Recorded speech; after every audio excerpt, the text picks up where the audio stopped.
So Krampus, the Shadow of St. Nicholas is a graphic novel tie-in to the 2015 Krampus movie by Michael Dougherty.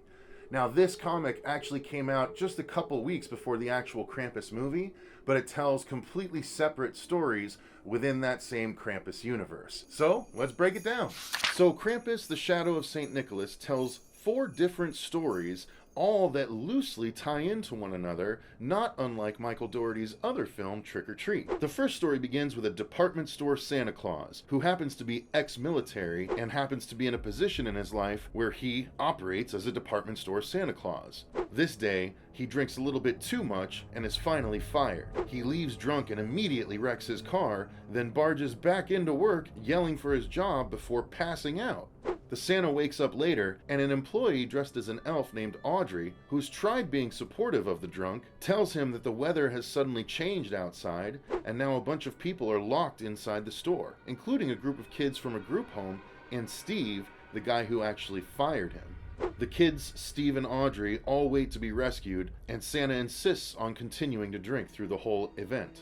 When Audrey goes to get supplies, and wine for Santa, she finds a frozen, decapitated head.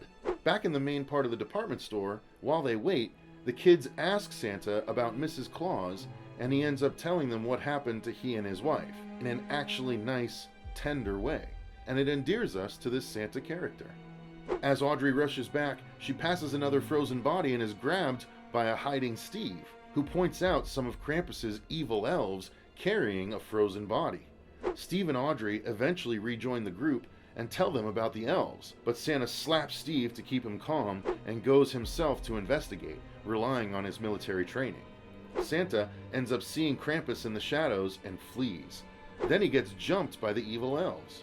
Santa ends up fighting back, and he successfully stops an evil elf from getting to the other humans. The adults and the kids armor up as best as they can and go to confront the elves. As they do, Steve picks up a massive nutcracker in order to move it, but it attacks and bites off a couple of his fingers. A bunch of evil toys attack the others, but they fend them off long enough for a random robot toy to show up and fry them completely. As they near a vehicle to escape, Santa hangs back to fight off the pursuing evil. After allowing the others time to get to the vehicle, he jumps in and they flee, but unfortunately they soon crash. After crashing, Krampus looms large beside the car, so Santa gets out to face him. As the kids, Steve, and Audrey look on, Santa suddenly gets sucked down into the snow, leaving only his hat behind.